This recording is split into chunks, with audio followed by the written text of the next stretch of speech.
सपने के माध्यम से कुछ भी होता है तो वो पितृशक्ति होती है। और जब आप पूजा पाठ करते हैं, उठ जाते हैं, या पूजा करते समय या पूजा से उठने के तुरंत बाद किसी भी व्यक्ति को, इंसान को अगर आप कोई उपाय बताते हैं, कोई आशीर्वाद देते हैं, कोई चीज़ बोलते हैं और वो सत्य हो रही है, ऐसा कई बार हो चुका है, तो आपके साथ दैवीय शक्ति है, देव शक्ति है। जय बाबा की। तो दोस्तों, आज की जो वीडियो मैं बता दे रहा हूँ इसमें क्या होने वाला है।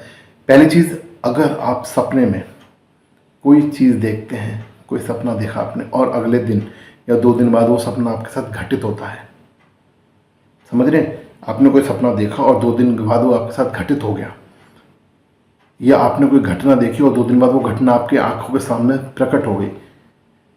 बहुत सारे लोग बोलते हैं ऐसा कि जी हमें पहले बदल जाता है। इसका मतलब क्या है? इसका मतलब ये है कि आपकी कोई ना कोई पितृ शक्ति आपके साथ है। क्योंकि पितृशक्ति का एक सबसे बड़ा जो उदाहरण है वो यही है कि पितृशक्ति आके आपके सपनों में आपको बता जाती है कि ये होने वाला है। पितृशक्ति आपके सपनों में आके आपको सहलाती है कि भाई ये होने वाला है, आपको चेतावनी देती है कि वो ये होने वाला है, कुछ कार्य होने वाला है, और वो घटना आपके साथ घटित हो जाती है। तो इसका मतलब पितृशक्ति आपके साथ है। या आप ये समझ लीजिए, आपके साथ कोई चीज़, आप जैसे पूजा करने बैठते हैं, ठीक है, और पूजा करने बैठे हैं और पूजा आप करते हैं और कोई व्यक्ति या कोई भी इंसान उस वक्त आपके पास आ जाता है और आपसे कुछ बोलता है, तो आप उसको कुछ बात बताते हैं, बोल देते हैं, वो सत्य हो जाता है। अपने लिए नहीं कहना मैं आपके, पर आपकी पूजा करते वक्त आप पूजा कर रहे हैं या करके निपटे हैं या जब भी उठे हैं पूजा पे से, और उस वक्त कोई इंसान आ जाए आपके पास, औरत, आदमी, बच्चा, कुछ भी, उससे कोई फर्क नहीं पड़ता, तो कोई आया और आपसे उसने कोई प्रार्थना की, कोई गुहार लगाई, वो परेशान है या कुछ भी, वॉटेवर जो भी है, और आपने उस वक्त उसको वो बात बता दी, आपने उसको एक कोई उपाय बता दिया, या आपने कह दिया जा तू ठीक हो जाएगा, आशीर्वाद दे दिया, कुछ भी XYZ, और वो हो जाता है उसके साथ में, तो आप बिल्कुल समझ जाइए कि आपके साथ कोई दैवीय शक्ति है, देव शक्ति है। क्योंकि देव शक्ति का क्या होता है कि देव शक्ति आपको दूसरों की भलाई करने के लिए शक्ति प्रदान करती है, ठीक है। तो ये जो एग्जाम्पल है वो देव शक्ति का। पहला, जो सपने में आपको बातें पता चलती हैं, सपने में आपको आके चीज़ें बता दी जाती हैं, सपने में आपको मुसीबतों के हल बताए जाते हैं या कुछ किया जाता है, सपने के माध्यम से कुछ भी होता है तो वो पितृशक्ति होती है। और जब आप पूजा पाठ करते हैं, उठ जाते हैं, या पूजा करते समय या पूजा से उठने के तुरंत बाद किसी भी व्यक्ति को, इंसान को अगर आप कोई उपाय बताते हैं, कोई आशीर्वाद देते हैं, कोई चीज़ बोलते हैं और वो सत्य हो रही है, ऐसा कई बार हो चुका है, तो आपके साथ दैवीय शक्ति है, देव शक्ति है। 2 शक्तियों को मैंने आपको बता दिया। तीसरा, अगर आप साधना कर रहे हैं, किसी पर्टिकुलर देवी देवता, इष्ट, पितृ, सिद्ध, किसी की भी, अगर आप पर्टिकुलर किसी की भी साधना कर रहे हैं और आप लगातार परेशान हो रहे हैं खुद में, लगातार परेशान हो रहे हैं खुद में, किंतु खुद को छोड़कर बाकी सबको आप ठीक कर दे रहे हैं, बाकी सबकी आप विफलताओं को दूर कर दे रहे हैं और बाकी सबको आप धन धान्य से परिपूर्ण कर दे रहे हैं, यहाँ तक कि आपका परिवार भी स्वस्थ हो रहा है, बढ़िया हो रहा है, किंतु पर्सनल रूप से, प्राइवेट रूप से आप अपने में परेशान हो रहे हैं, तो आप समझ के चलिएगा कि आपकी साधना बिल्कुल सही रास्ते पे जा रही है और आप सफलता पाने वाले हैं। आप सफलता पाने वाले हैं। ऐसा होता है जब हम साधना करते हैं किसी भी ईष्ट की, किसी भी देवी देवता की, किसी भी मित्र गण सिद्ध की, तो हम पर्सनल पे, व्यक्तिगत रूप से हम लोग बहुत कमज़ोर हो जाते हैं। कमज़ोर क्यों हो जाते हैं? क्योंकि उस वक्त जब हम किसी की साधना करते हैं तो हमारे जो अपने पर्सनल व्यक्तिगत कर्माज हैं, उन कर्माज का जो फल है, जो गलत कर्म है, उनकी कटाव होनी शुरू हो जाती है, तुरंत बहुत तेज़ी से कटाव होनी शुरू होती है उस वक्त।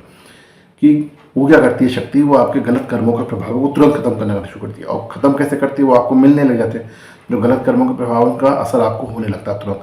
जल्दी ख़त्म करने के चक्कर में। तो उस वक्त क्या होता है कि एक टाइम ऐसा आता है कि हम बहुत ज़्यादा परेशान हो जाते हैं, और यही आपकी परीक्षा का समय होता है। अधिकतर भक्त क्या करते हैं कि जब वो पूजा करते हैं, तो पूजा करते वक्त क्या होता है, जब वो परेशान होने लगते हैं ना, तो वो छोड़ देते हैं पूजा, बीच में साधना छोड़ देते हैं, या किसी गुरु महाराज तांत्रिक के पास चले जाते हैं और बोल देते हैं कि जी ये परेशानी हो रही है, और वो क्या करता है, वो उनकी शक्तियों को बांध देता है। वो उस परेशानी को खत्म तो कर देता है, पर वो शक्ति बांध देता है, क्योंकि शक्ति बन गई तो परेशानी ऑटोमेटिक खत्म हो जाएगी।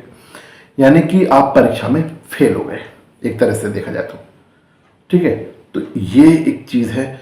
अगर ऐसा हो रहा है तो ये समझ के चलिएगा कि आपकी साधना बिल्कुल सही है और परिपूर्ण होने वाली है, और आप पास होने वाले हो। आपकी परीक्षा का समय चल रहा है, आपकी साधना का फल आपको मिलने वाला है।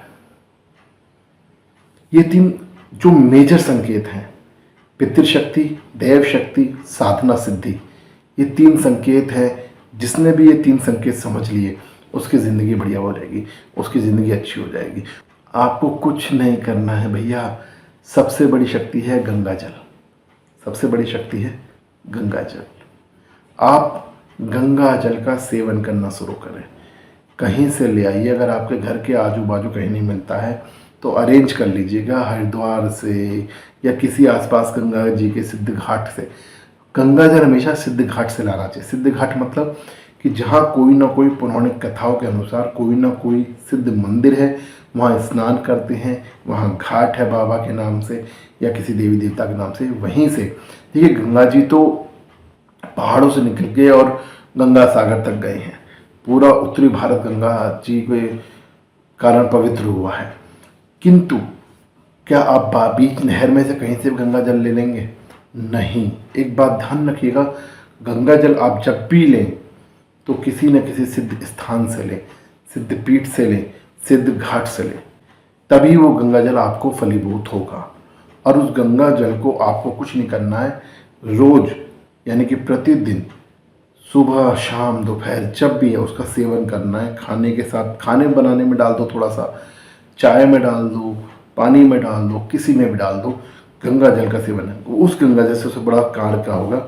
गंगा जल को सबसे बड़ी विनाशक शक्ति है गंगा जल, क्योंकि माता गंगा को ये प्रभु